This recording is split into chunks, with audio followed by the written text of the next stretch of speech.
I think when we talk about Bron, obviously we hold him to high regards of what he was able to accomplish, rightfully so.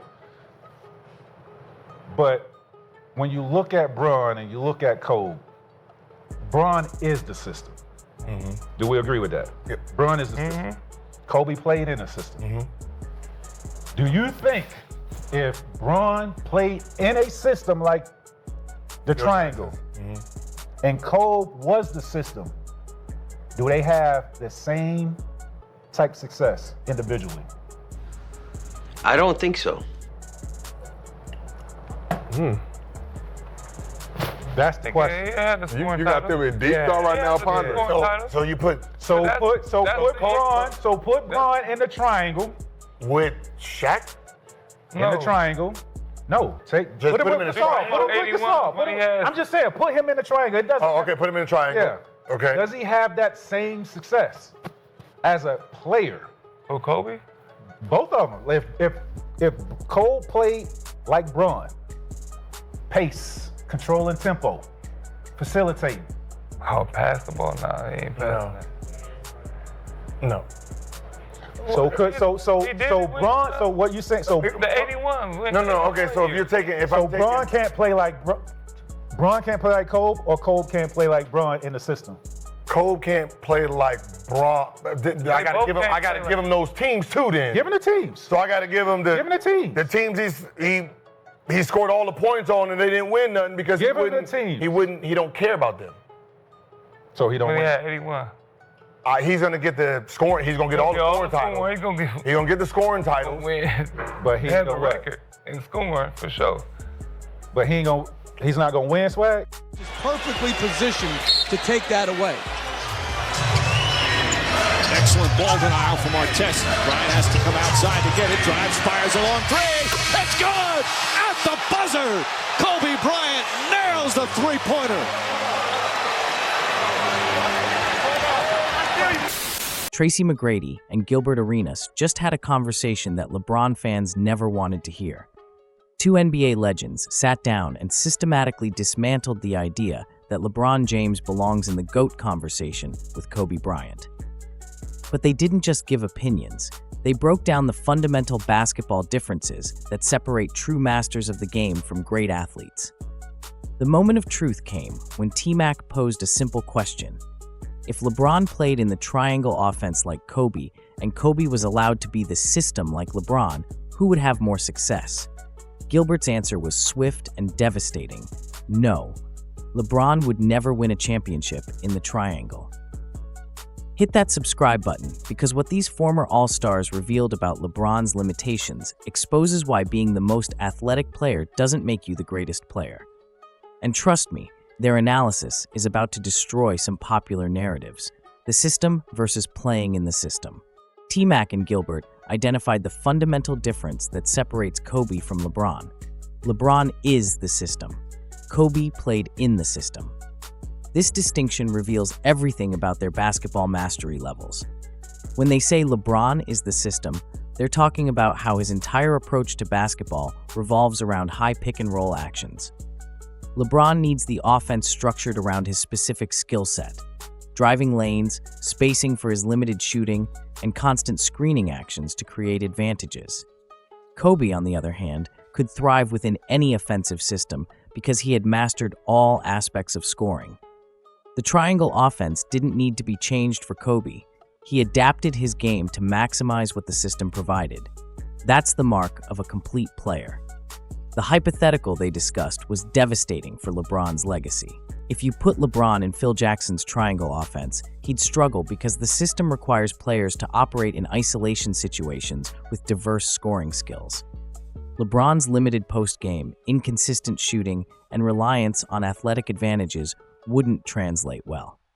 But if you made Kobe the system like LeBron has been throughout his career, Gilbert was clear. Kobe would get all the scoring titles and individual accolades, but the team success wouldn't be the same because that approach doesn't maximize team potential. This revealed a crucial truth. LeBron has never truly sacrificed his individual approach to maximize team success within a proven system. The sweet spots versus pick and roll. Tayshaun Prince, who guarded both players extensively, provided the perfect breakdown of their fundamental differences. His analysis exposed why one approach leads to sustained excellence, while the other relies on wearing down opponents through repetition. Both different. They're both different. Different in what way? What do you mean? With Kobe, there was a sense of you had to make sure that you don't let him get to a sweet spot. There's a rhythm? Because it was a rhythm thing Well, I with was Kobe. about to say. Triangle, Right. stuff like that. Spots. So, spots. He had sweet spots. All that, kind of like Pete Pierce. Right. 2 dribble Wanna be on pull-ups, spots, 1 dribble pull-ups. Get to right. his footwork, Right. knowing what he want to do, Ooh. the fade away, stuff like that. So with Kobe, it was a matter of don't let him get to his sweet spots. He's going to be physical with you. He's going to try to wear you down. So once the fourth quarter come, he'll get to those spots and everything else is butter. They letting him get away for everything in the fourth quarter. You see what I'm saying? They let him get so Pushing off. he's trying to wear you down and stuff like that. With LeBron, it was a matter of you got to fight through 150 pick and rolls throughout the whole game. He's going to get Ilgauskas, Verajao, all these set pick and roll at the pick. We're going to wear him down. We're going to wear him down. This and is in the the fourth attacking corner, arm I'm going to get LeBron, into too. my package. Right. Ooh. You see what I'm saying? So it was 2 different things that you had to. With Kobe, it was a matter of don't let him get to his sweet spots, Prince explained. He's going to be physical with you, try to wear you down for 3 quarters, so in the fourth quarter, he can get to those spots and everything else is butter. This is basketball mastery. Kobe had specific spots on the floor where he was nearly unguardable. 2 dribble pull-ups, fadeaways from the elbow, post-up positions where his footwork became unstoppable. Defenders knew what was coming, but couldn't stop it because Kobe had perfected these skills. With LeBron, it was a matter of fighting through 100 to 150 pick and rolls throughout the whole game, Prince revealed. This exposed LeBron's fundamental limitation. He doesn't have unstoppable moves, so he relies on volume and wearing down defenses through constant screening actions. The difference is profound. Kobe could get his shot against any defender in any situation because he'd mastered the technical aspects of scoring. LeBron needs systematic help, screens, mismatches, and favorable situations created by others. This is why Kobe could close games consistently while LeBron has struggled in clutch situations. When systems break down in crucial moments, you need individual mastery, not systematic advantages. The sacrifice recognition. Gilbert made a crucial observation about when great players recognize the need to sacrifice for team success. This analysis revealed something uncomfortable about LeBron's decision-making throughout his career. Kobe early knew his team was a championship team and said, "I want to be individual," Gilbert noted.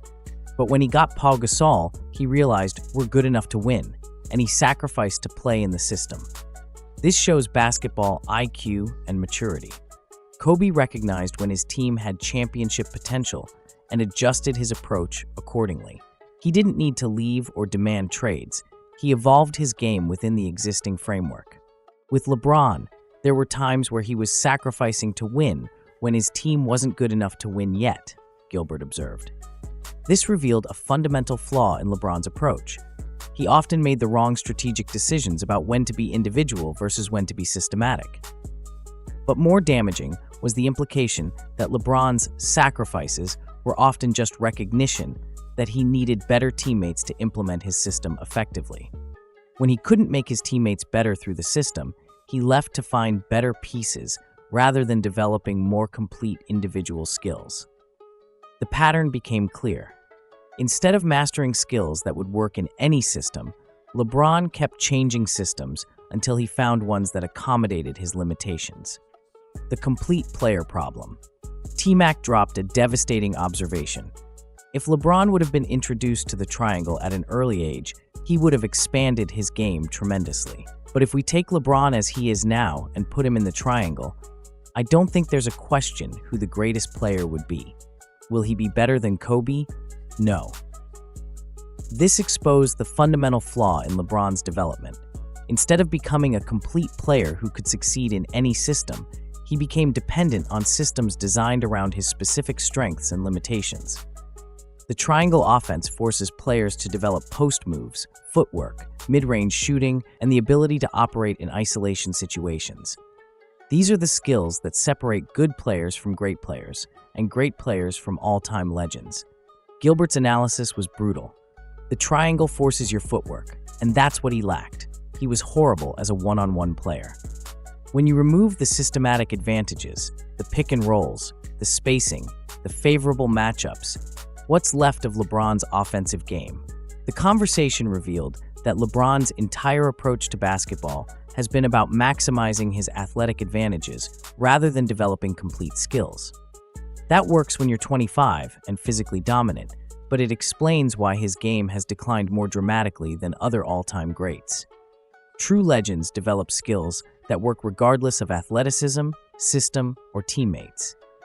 LeBron developed a system dependency that limited his ceiling as a complete player, the mastery standard.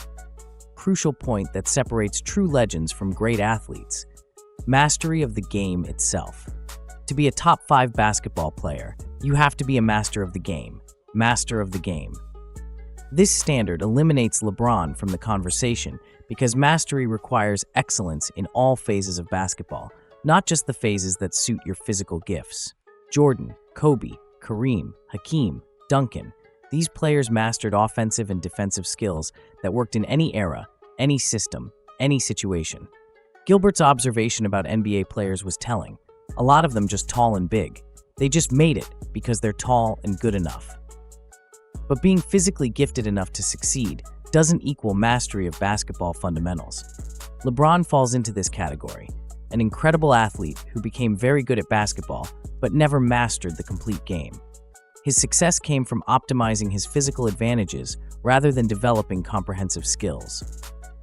The mastery standard explains why certain players' legacies grow over time while others diminish.